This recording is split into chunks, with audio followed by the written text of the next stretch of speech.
My family has controlled every decision I've ever made. In 5 minutes, I'm getting in his car and never coming back. I grew up in a strict traditional household where everything was already decided for me before I could walk. What I would study, who I would marry, how many children I would have. My parents immigrated here before I was born, and they held on to the old ways like a lifeline. I was their only daughter, and they had big plans for me. When I was 12, my mother sat me down and told me I would marry a boy named Raj when I turned 21.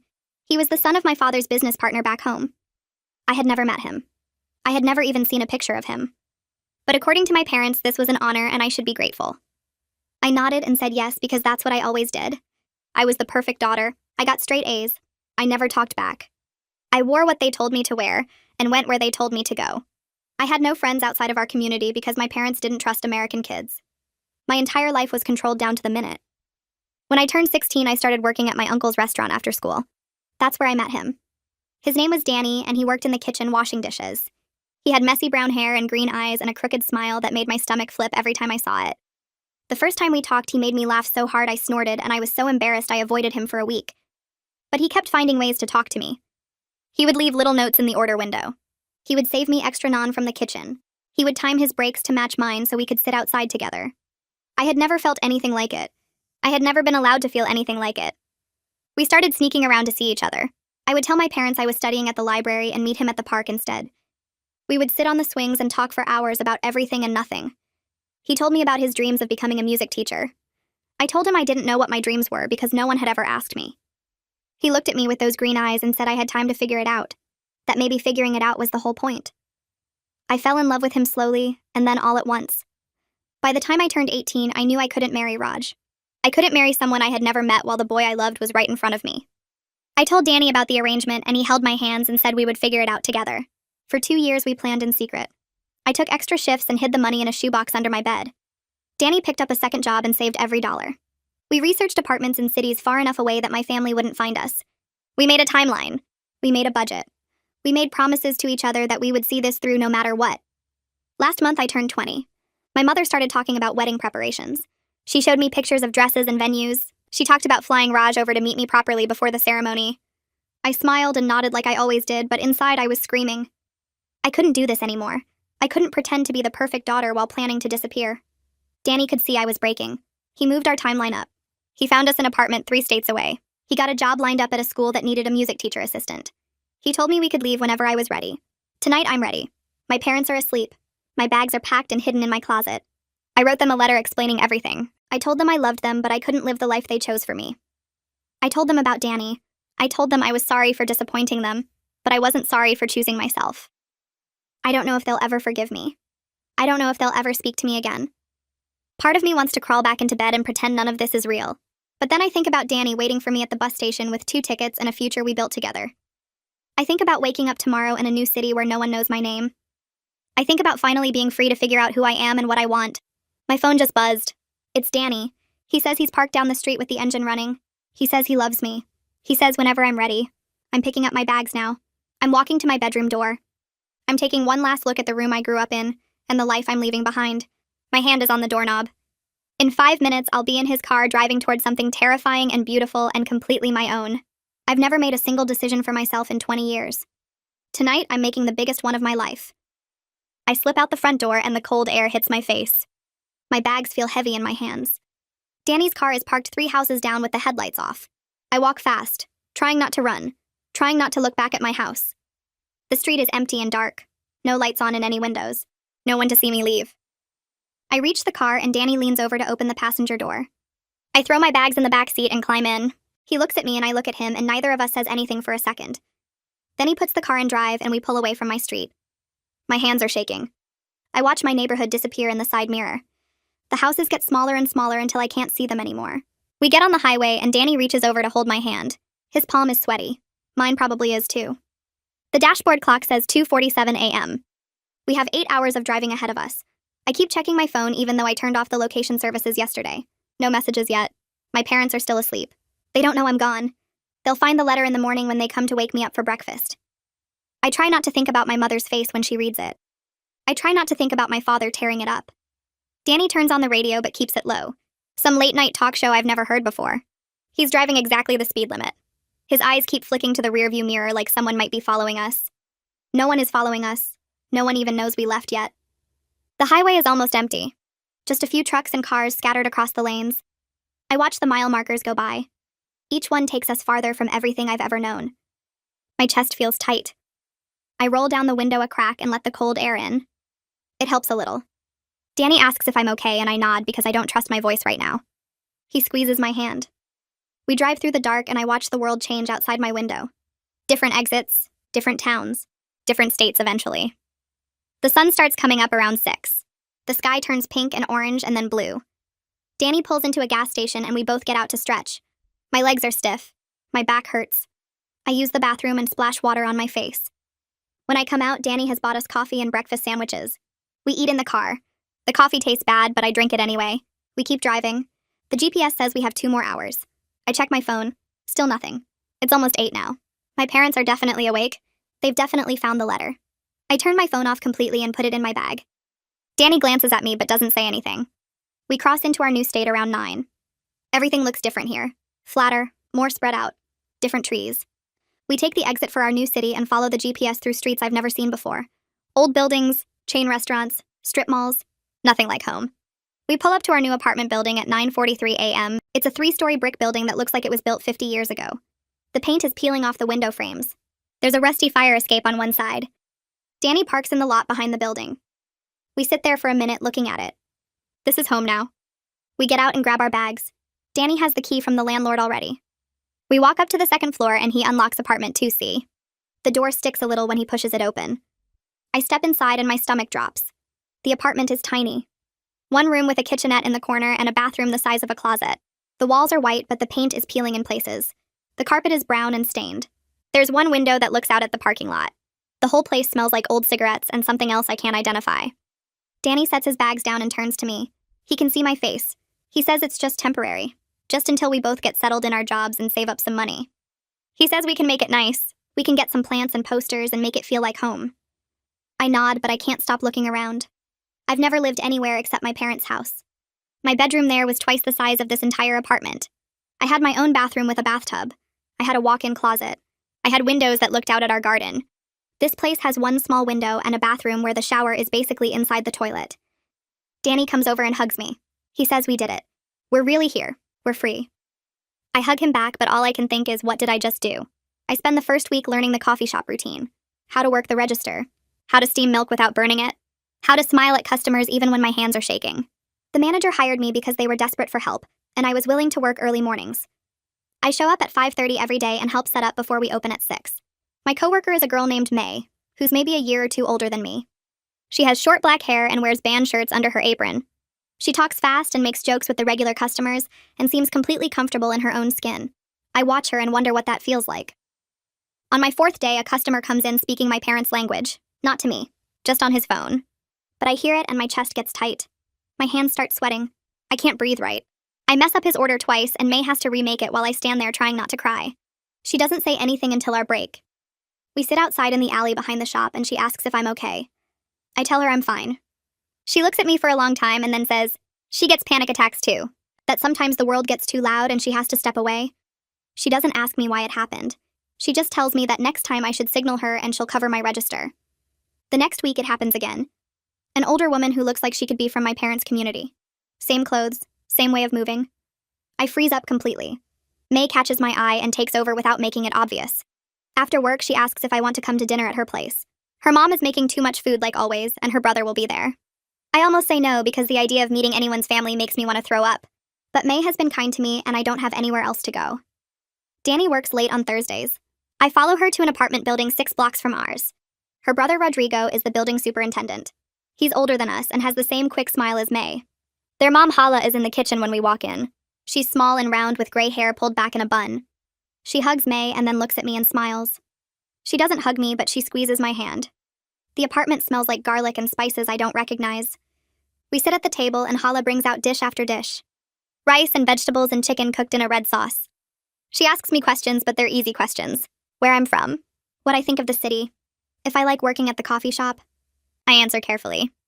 I don't mention my family or why I left. But somehow the conversation turns to weddings. Rodrigo is talking about a couple in the building who just got engaged. Hala makes a face and says arranged marriages never work. May looks at her mom surprised. Hala keeps talking. She says when she was 19, her parents wanted her to marry a man from their village. A good man. A man with prospects. But she didn't love him. She barely knew him. So 2 weeks before the wedding, she got on a bus and left. Came to this country with nothing. Met May's father a year later. She looks at me when she says this. Really looks at me. Like she knows. Like she can see everything I'm carrying. She doesn't ask me anything. She just pats my hand and tells me to eat more. I cry the whole walk home.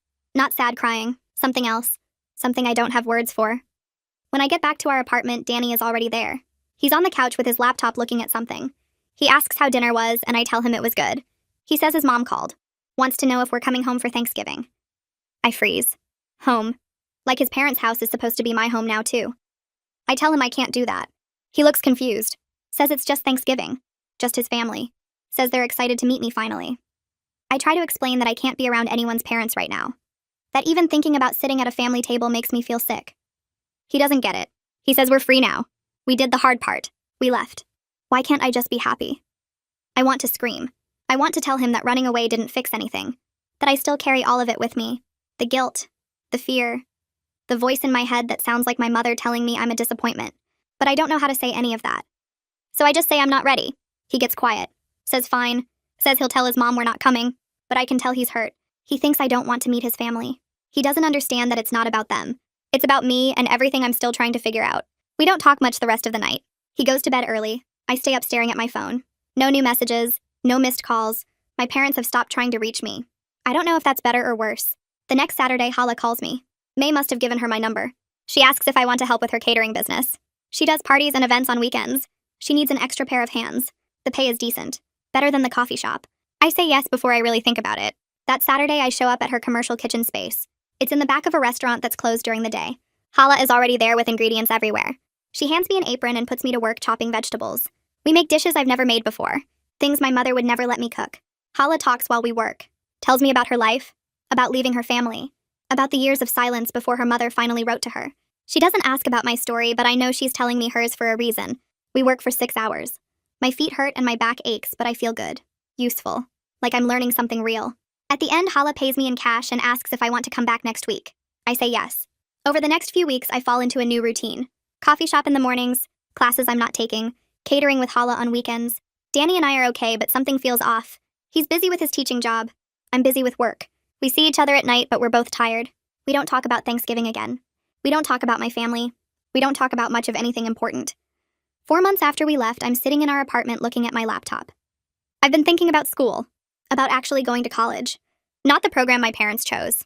Something I choose. I look up community colleges in the area. Find one that has rolling admissions. I fill out the application. I apply for financial aid. I write an essay about why I want to study. I don't mention my family, but I write about wanting to make my own choices. About wanting to learn. 2 weeks later, I get accepted. I get enough financial aid to cover most of the tuition. I'll have to take out a small loan for the rest. When I tell Danny, he's happy for me. Says he's proud of me. But then he asks about the cost. About whether we can afford it. I tell him I'll figure it out. I'll work more hours. I'll make it work. He nods, but I can see he's worried. We're already barely making rent. Our car is held together with prayer. We eat rice and beans most nights because it's cheap. Adding school costs feels impossible. But I'm doing it anyway. This is the first time I've chosen something completely on my own. Not because my parents told me to. Not because Danny suggested it. Just because I want it. I register for 2 classes.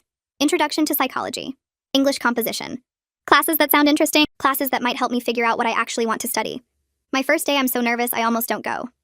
But I make myself walk into that classroom and sit down. The professor hands out the syllabus. Starts talking about the course. I take notes. I raise my hand once to ask a question. It feels like the biggest thing I've ever done. That week I come home to find an envelope on our doorstep. No return address. Just my name written in handwriting I recognize. My mother's handwriting. My hands shake when I open it. Inside is a letter. 2 pages. She writes that she knows where I am. That my uncle told her. She writes that I've brought shame on our family. That my father won't speak my name. That Raj was humiliated. His family has ended their business relationship with my father. She writes that she's willing to forgive me. That I can come home. That Raj is a good man who's willing to overlook my dishonor if I come back now. That we can still have the wedding. That we can tell people I was sick or studying abroad or whatever story makes this go away. She writes that all I have to do is leave Danny, come home, marry Raj, never speak of this shameful period again. She signs it with her name. Not love, not your mother, just her name. I read it 3 times. Then I fold it up and put it back in the envelope. Danny comes home an hour later. He sees the envelope on the table, asks what it is. I tell him. He reads the letter. His face gets red. He asks if I'm considering it. I say no, of course not. But he keeps pushing. Asks why I even kept the letter. Why I didn't throw it away immediately. Asks if part of me wants to go back. I get angry. Tell him I'm not considering it, but that doesn't mean it doesn't hurt. That doesn't mean I don't miss my family even though they want me to give up everything I've built. He says I haven't built anything. We've been here 4 months. I work at a coffee shop and go to community college. That's not a life. I ask him what he thinks we're doing here then. He says he doesn't know anymore. Says he thought we were building a life together. Says he gave up everything to be with me and now I'm acting like I'm not sure.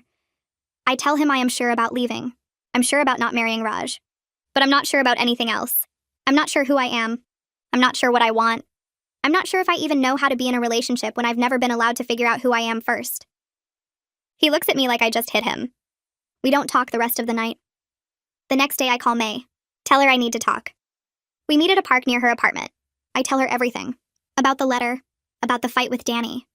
About how I feel like I traded one life where someone else made all my decisions for another life where I'm just following Danny's plan.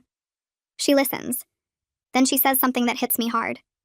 She says choosing myself doesn't mean choosing Danny over my family. It means learning to be alone. Learning to be okay with just me. Not my parents' daughter, not Danny's girlfriend, just me. I start crying. She hugs me. Says it's okay to not have it all figured out. Says it's okay to need space. Says real love means giving each other room to grow even when it's hard. When I get home, I tell Danny we need to talk. I tell him I need space, not a breakup. Just space to figure out who I am without my parents defining me, but also without him being my whole world. He's hurt. Says he doesn't understand. Says we ran away together. We're supposed to be together. I try to explain that I've never been alone. I've never made decisions just for me. I went from my parents' house to our apartment. From their rules to our relationship. I need to know who I am when I'm just myself. He asks what that means practically. I don't know. I just know I need it. We leave it there. Awkward and unresolved. But something has shifted. 5 months after we left, everything falls apart. Danny comes home one Tuesday with news. The music school offered him a better position. Real teaching. Not just assisting. In another city 2 hours away. Better pay. Actual benefits. Health insurance. A future. He's excited. Says this is what we've been working toward. Says we can get a better apartment. Says I can transfer my college credits. Says it's a fresh start. I feel sick. I just started building something here. My job with Hala. My classes. My friendship with May. The coffee shop where I'm finally starting to feel comfortable. This city where I'm learning to be myself. He wants me to pack it all up and follow him. Again. He sees my face. Asks what's wrong. I tell him I don't want to move. He laughs. Says I'm joking. I say I'm not. I say I need to stay here. I need to finish what I started. He stops laughing. Says he turned down other opportunities to come here with me. Says he took a lower paying job in a city he didn't know because I needed to get away. Says now that he has a chance to do better, I'm telling him no. I say I'm not telling him no. I'm telling him I can't go with him. He can take the job. He should take the job. But I need to stay. We fight for hours. He says I'm being selfish. Says he gave up everything for me. I say I never asked him to give up anything. I say he chose to come with me. That's different from me asking him to give up his life. He says it's the same thing. Says if I loved him, I would come with him. I tell him I do love him. But I also love myself. And right now, I need to choose myself. He asks what that means for us. I don't know. He says he needs an answer. He has to tell the school by Friday. I tell him to take the job. He stares at me. Asks if I'm breaking up with him. I say no. I say we can try long distance. We can visit. We can figure it out. He says long distance doesn't work. I say maybe it will for us. He leaves. Walks out of the apartment. Doesn't come back until late. When he does, we don't talk. We just lie in bed staring at the ceiling. On Friday, he accepts the job. He starts in 3 weeks. We spend those weeks pretending everything is fine. We pack his stuff. We talk about visiting schedules. We make plans that we both know probably won't happen. The day he leaves, I help him load his car. We stand in the parking lot. He asks one more time if I want to come with him. I say I can't. He nods, kisses me, gets in his car, drives away. I watch until I can't see him anymore. Then I go back to our apartment. Except it's not our apartment anymore. It's just mine. I sit on the floor and cry for a long time. Not because I made the wrong choice, but because I made a choice at all. 2 months pass. Danny and I text sometimes, call occasionally. But the distance isn't just physical. We're both changing, growing into different people. One night he calls, says he met someone, not dating her, but he likes her. He feels guilty. I tell him it's okay. I'm not angry. I'm sad, but I'm not angry. He asks if I've met anyone. I say no, I've been focusing on the school and work, on figuring out who I am alone. He says maybe that's what we both needed, to figure ourselves out separately. I agree. We talk for a few more minutes, then we say goodbye. Not forever goodbye. Just goodbye for now. I hang up and sit in my quiet apartment, not sad exactly, just aware that something important ended and something else is beginning. 3 weeks later, I sit at my kitchen table with a blank piece of paper in front of me. I've started this letter 7 times. Each version ends up crumpled in the trash. I don't know how to tell my parents I'm not coming home without making it sound like I hate them. I don't hate them. I just can't live the life they planned anymore. I pick up my pen again. I write that I'm safe, that I have a job and an apartment, that I'm taking classes at the community college. I write that I miss them, that I think about them every day, that I want them in my life if they can accept that I make my own choices now. I don't apologize for leaving. I apologize for the pain I caused, but not for choosing myself. I read it 3 times. It's not perfect, but it's honest. I fold it into an envelope and address it to my mother. I walk to the post office before I can change my mind. The letter disappears into the blue mailbox and I stand there for a minute wondering if she'll even read it. Months pass. I work morning shifts at the coffee shop and help Hala with catering on weekends. The money is better than I expected. Hala pays me under the table at first, but then puts me on payroll when she sees I'm reliable. She teaches me how to make dishes I've only eaten at family gatherings, how to season properly, how to time everything so it's all ready at once. She talks while we work, tells me about leaving her own engagement 40 years ago, about the years her parents didn't speak to her, about eventually finding a middle ground where they could have a relationship even if they disagreed. Her stories make me feel less alone. Like maybe there's a path forward that isn't all or nothing. 6 months after I mailed the letter, a thin envelope arrives with my mother's handwriting on it. My hands shake when I open it. The note inside is brief. She writes that my father isn't ready to speak to me, that he's still hurt and angry, but she's willing to talk sometimes if I want. She includes her cell phone number. It's not forgiveness. It's not acceptance. But it's something. I read the note 5 times. Then I save her number in my phone. 8 months after leaving, I move into a better apartment with May as my roommate. It has 2 actual bedrooms and windows that don't stick. The rent is split, so I can afford it while still saving money. May and I develop a routine. She makes coffee in the morning. I cook dinner at night. We study together at the kitchen table. She's taking business classes. I'm working through general education requirements because I still don't know what I want to study. Some nights we talk about our families. She tells me about her parents' expectations. I tell her about the wedding that didn't happen. Neither of us has it figured out, but we're figuring it out together. I start calling my mother every few weeks. The conversations are short and awkward at first. We talk about the weather, about her garden, about my classes. We avoid talking about Danny, about Raj, about my father who still won't come to the phone. It's incomplete and uncomfortable, but it's contact. I'm learning that relationships don't have to be perfect to be real. That healing happens slowly if it happens at all. Sometimes I want to push for more, to demand that she accept my choices completely. But Hala reminds me that change takes time, that my mother is risking something too by talking to me at all. 1 year after driving away in Danny's car, I'm planning my 21st birthday. May insists we celebrate. She invites Rodrigo and Hala and 3 coworkers from the coffee shop. People I chose who chose me back. We meet at a small restaurant. Nothing fancy. Just pizza and beer and a cake that Hala made. They give me cards and small gifts. A journal, a gift card for books, a plant for my apartment. We sit around the table talking and laughing, and I realize this is what I've been building. Not a perfect life, not an easy life, but a real one that belongs to me. I still miss my family. I still wonder sometimes about the life I left behind, about what would have happened if I'd stayed. But I'm here now, working full-time for Hala, taking classes, living with my best friend, talking to my mother when she's ready. Building something real from nothing. For the first time, I actually know who I am when I'm just myself.